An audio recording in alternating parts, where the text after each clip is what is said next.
il y a beaucoup de problèmes et de défis auxquels nos sociétés sont confrontées. Et la Bible révèle clairement que le chrétien a un rôle majeur à jouer dans la résolution de ces problèmes. L'incivisme, la violence, toutes sortes de viols, pas de pédophilie, mais des maux auxquels nous sommes obligés de faire face. Il faut apporter de la transformation, la vraie transformation positive. Et alors je réfléchissais, comment aider à transformer cette société?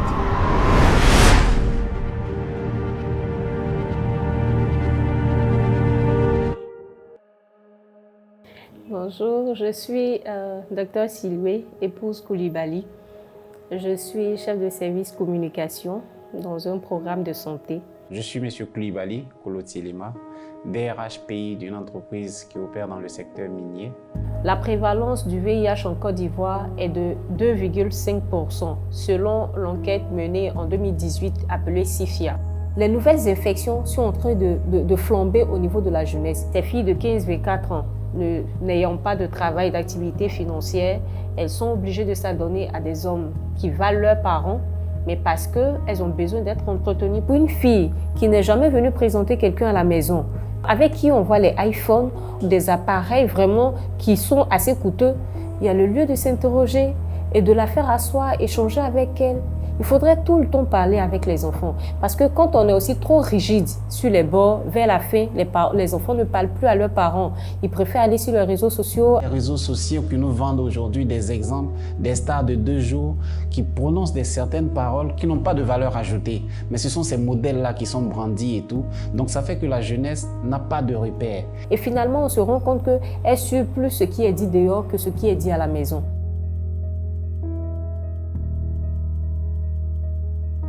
Pour nos activités, nous allons dans les établissements scolaires. On apprend beaucoup de ces jeunes-là. Ils vont vous sortir des thèmes comme la Z-Party, les soirées chilling, le tchèp. C'est vraiment des choses assez délirantes. Par exemple, les Z-Party, ils vont louer toute une villa pour une soirée. La boisson est admise, l'alcool est admis, la cigarette, la drogue et toute autre chose vraiment qui puisse les mettre dans un état second. Et quand ils louent la villa pour la soirée, tout est permis. Il n'y a pas d'interdit. C'est vraiment des choses vraiment qui sont à très haut risque d'infection du VIH. En dehors même du VIH, il y a les autres IST. Vraiment, quand vous voyez ce genre d'attitude pour des jeunes qui sont censés aller à l'école pour apprendre des choses qui puissent leur permettre de se spécialiser dans l'avenir et de devenir les repères de l'avenir, qui s'adonnent à ces choses-là, il y a problème. Je suis Aniel Codan, journaliste, présentateur télé-radio, acteur et coach aussi. Parfois, en tant que journaliste, on a du mal à se détacher de nos commentaires, même quand on veut donner l'information. On prend un parti, on juge mal parfois, on a un mauvais jugement, une mauvaise perception. Et donc, du coup, dans le milieu du journalisme, vu que c'est entaché aujourd'hui de corruption, de parti pris, on a du mal à être impartial et à donner la vraie information. Et pour ma part, je crois que jeune chrétien dans ce domaine-là, c'est d'emmener d'autres collègues qui sont même parfois chrétiens, mais qui ne sont pas forcément justes dans le jugement, les interpeller en disant « faisons l'effort de rester sur la vérité ».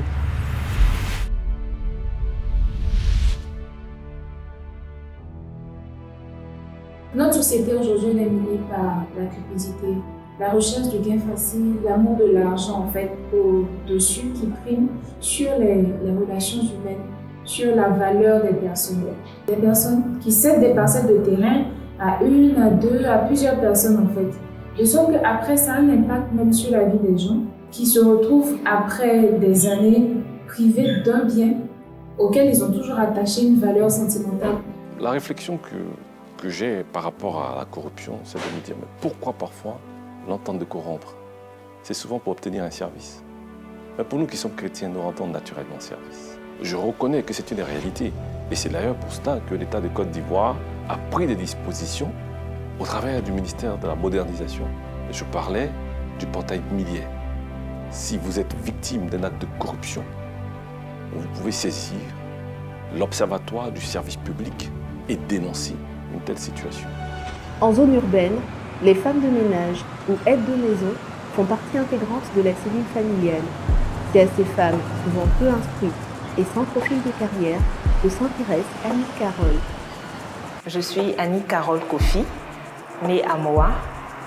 Je suis juriste de formation. J'ai une formation de cadre en ingénierie pédagogique. On a choisi d'adresser la question du personnel de maison à cause de plusieurs problèmes sociétaux observés. Ce sont des jeunes filles, ce sont des dames qui essentiellement sont à la recherche d'argent.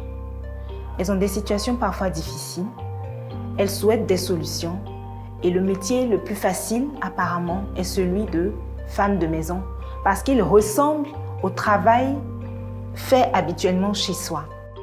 Mon nom c'est Kwaku Odile. Je fais le travail d'aide-maison depuis 2011. J'ai choisi ce travail pour que la rentrée mes enfants puissent aller à l'école.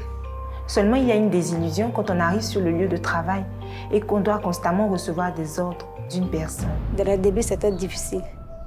Quand la patronne arrive, elle te demande qui a fait ça. Si tu veux t'exprimer, dis non. Elle va commencer à gronder sur toi, parler sur toi. Tu ne peux pas parler. Donc, c'est le lieu où on ne peut pas s'exprimer. Parfois, la moralité aussi laisse à désirer. On a pu tous entendre des phénomènes d'enlèvement. On a pu observer parfois un manque de qualité qui fait que les filles ont du mal à accepter les observations qui leur sont faites. Tout cela nous a permis de réaliser qu'au niveau professionnel, il y a un travail à faire, mais aussi au niveau moral. Parce qu'une personne qui sait bien faire la cuisine, qui sait bien faire le ménage, est tout de même susceptible d'enlever nos enfants. À ce niveau, c'est une question de mentalité.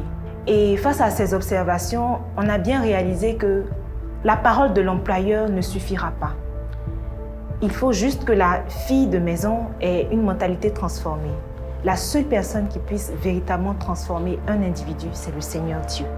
Et pour beaucoup, je fais beaucoup de chapelets. C'est ça qui me donne la force de pouvoir supporter ce travail. Sinon, ce n'est pas facile. Et c'est pour cela que nous nous proposons de les accompagner dans ce domaine. Même si elles sont venues juste pour faire 2 semaines dans nos maisons, que ce soit un tremplin pour qu'après, elles puissent se réaliser. Demain, moi, ma passion, c'est le restaurant que je vais faire après. Ce n'est pas facile d'économiser, puisqu'il y a déjà les gens derrière moi, donc ce n'est pas facile. Ce sont des filles avec qui nous avons parlé, qui ont des blessures. Certaines viennent avec de mauvaises intentions, d'autres avec de bonnes intentions. Mais il est toujours possible, à minima, de récupérer celles qui ont de bonnes intentions pour en faire des personnes de qualité qui puissent se construire et ne pas être cantonnées à ce métier de femme de maison. Et en faire un métier véritable, parce que c'est un métier de valeur. Avant d'aller chercher une fille pour aller chez toi, elle ne sait pas qui tu es. Arriver chez toi, tu lui fais asseoir pour lui donner des conseils. Et puis quand les filles aussi arrivent, donc quand les donner d'abord asseoir, à manger. Parce qu'une fois que quelqu'un rentre, à 5 minutes, tu trouves ça devant la porte, avec les habits trempés. Elle va travailler jusqu'à après, quand elle est fatiguée, elle va partir, elle ne va plus venir. Et on dit que les filles ne sont pas bien. Parce qu'on ne paie pas beaucoup, on dit 60 000. Tu manges là-bas, tu dors là-bas. Or, il y a des gens qui ne mangent pas, qui dorment dans la cuisine. Même si à chalet, ventilateur, il n'y en a pas. Nous avons ouvert une structure qui se propose de former les filles et femmes de maison, mais tout en les mettant en relation avec Dieu, pour qu'elles réalisent que leur travail n'est pas pour le plaisir de l'humain qui est en face d'elles, mais d'abord et avant tout pour la gloire de Dieu. En initiant avec son époux des ateliers de formation et d'échange avec des aides ménagères dans la commune de Cocody à Abidjan, Annie Carole a posé sa petite pierre pour une société meilleure. Ce genre d'action de proximité, l'ONG REMAR emmène depuis une 20aine d'années en Afrique de l'Ouest. Mon nom à l'état civil, c'est Touré Odiefi Arsène et je suis originaire de Kachoula. J'ai passé un bon moment dans les rues et je me suis même retrouvé en prison. Et c'est en prison que j'ai connu Remar en fait. Ça fait maintenant 19 ans que je suis là. Mon métier ici à Remar, et ça me permet de former les personnes. Il y a d'autres enfants qui sont passés avant, que j'ai formés, qui sont aujourd'hui sortis, qui exercent le métier de menuiserie en ville. Vraiment, je rends gloire à Dieu parce que c'est comme la Bible dit, c'est bien de donner plus que de recevoir. En 90, j'étais en prison et Remar était de passage pour donner la nourriture. Et j'ai approché le responsable. Et il m'a dit non, quand tu vas libérer, il faut venir à Remar. Que là-bas, là, tu auras tout. Mais il faudrait mettre en tête que tu veux changer. Si tu as la volonté de changer, Dieu va faire le reste. Et c'est comme ça, quand je suis libéré de la prison, je suis venu directement à Rema et ils m'ont accueilli. Les difficultés que je rencontre avec ces jeunes hommes-là, c'est-à-dire que l'enfant, quand il vient, parce que moi-même, là, dans mon apprentissage, c'était ça. Il ne peut pas comprendre du coup que ce qu'il est en train d'apprendre va lui rendre service demain. Souvent, il trouve que c'est un peu difficile, tu vois. Mais nous, en tant que formateurs, on essaie de lui faire comprendre. On lui fait comprendre que ce qu'il est en train de faire là, c'est pour lui-même. Et que demain, c'est ce qu'il va lui donner à manger. La Bible m'a dit, il faut aimer ton prochain comme toi-même. Et si tu trouves quelqu'un qui est dans la difficulté, si tu peux l'aider, il faut l'aider. Parce que moi, je suis arrivé avec des difficultés ici, ils m'ont aidé. Pourquoi est-ce que je vais refuser d'aider mon prochain? Celui qui va venir, qui a besoin d'aide, si j'ai la possibilité de l'aider, sans hésiter, je vais l'aider. Ouais, bonsoir. Ça va? Le travail, ça se passe bien? Je suis M. Koro Simplice Kazmi. Je suis chargé des études, chargé de projets, chargé des relations extérieures REMA Côte d'Ivoire.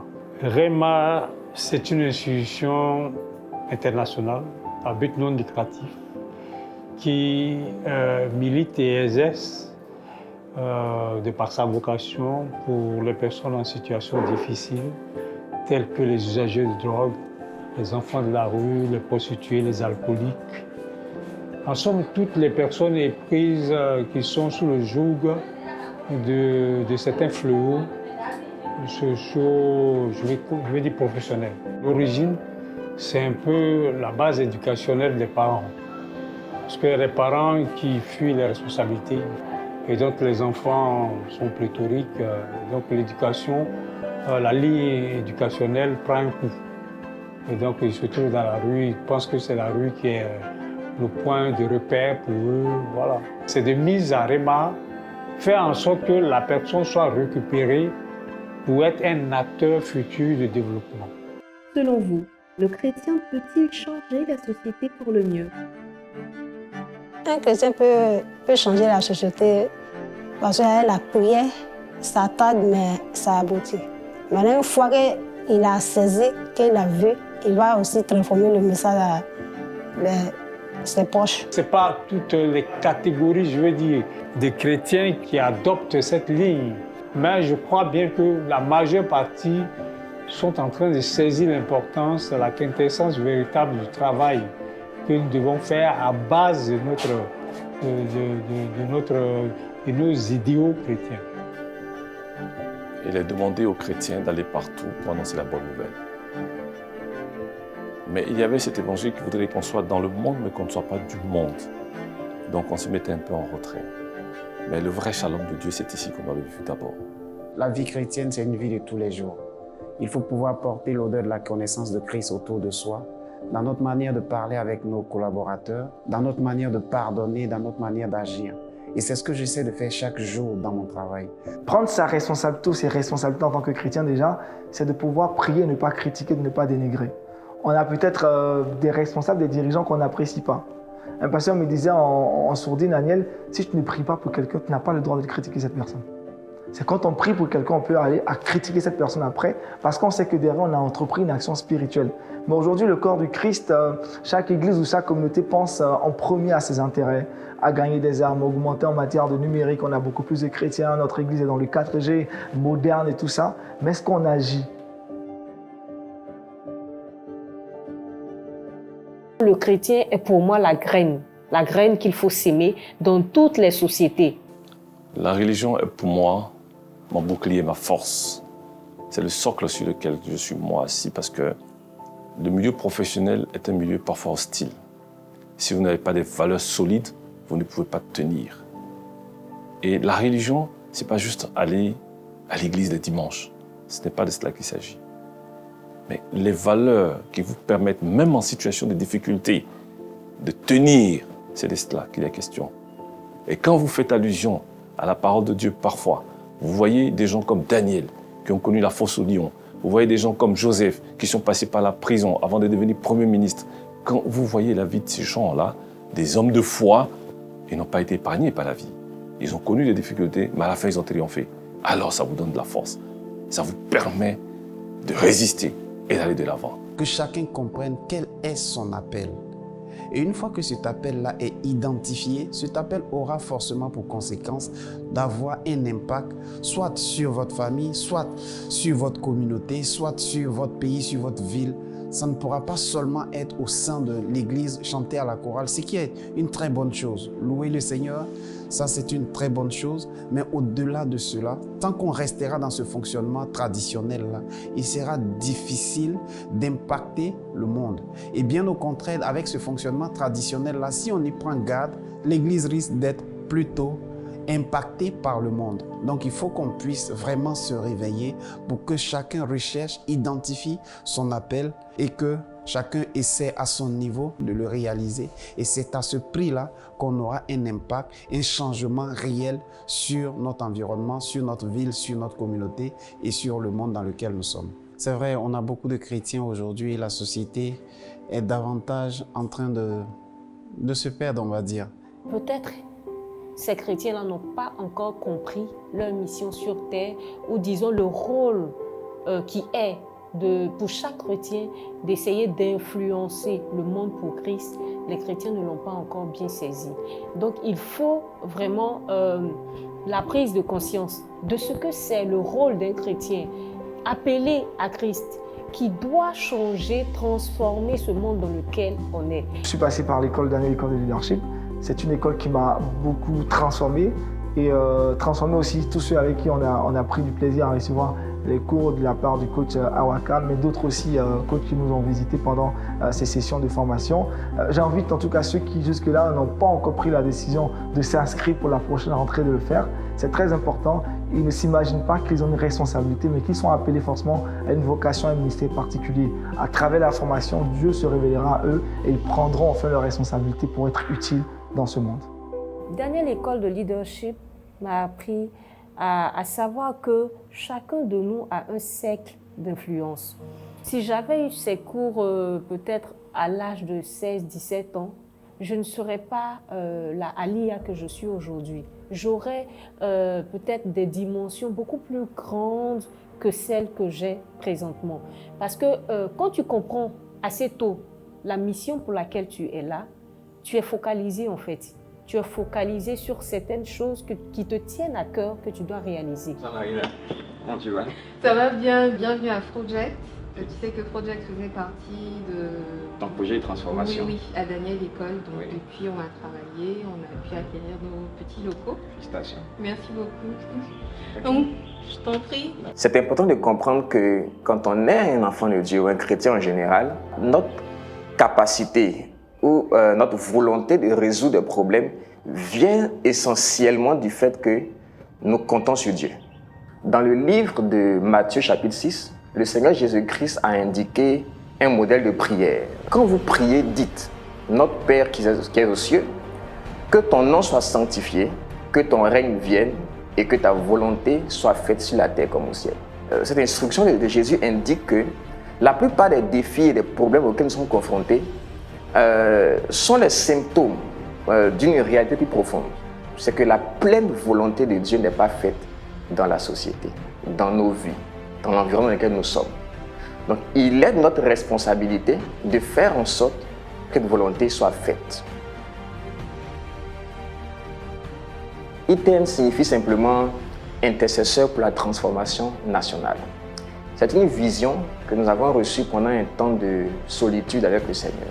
J'ai reçu un message explicite du Seigneur qui a demandé d'appeler et d'encourager les professionnels à réintégrer dans leurs habitudes prioritaires la prière et l'intercession en faveur de la transformation de la société. Le message fondamental que je voudrais adresser aux jeunes professionnels chrétiens, c'est qu'il n'y a pas l'Église d'un côté et puis le cadre professionnel d'un autre. La foi chrétienne, elle se vit à l'Église et elle se vit dans notre cadre professionnel. Quand il y a des difficultés au niveau professionnel, compter sur Dieu, non pas sur soi ou sur ses relations, cela est possible. Donc je veux demander aux jeunes chrétiens d'avoir pour soutien, pour support, Dieu, Jésus. Alors en ce moment-là, ils réussiront de dire que je suis arrivé là où je suis arrivé, pas par ma valeur propre, mais c'est uniquement et seulement la grâce de Dieu qui me permet de faire le chemin que je veux. Et c'est pour cela que je suis confiant, quoi qu'il arrive, parce que je ne suis pas sûr. Toujours, il me soutient, il me sauve, il m'ouvre des chemins de succès. Et nous tous, nous allons de gloire en gloire.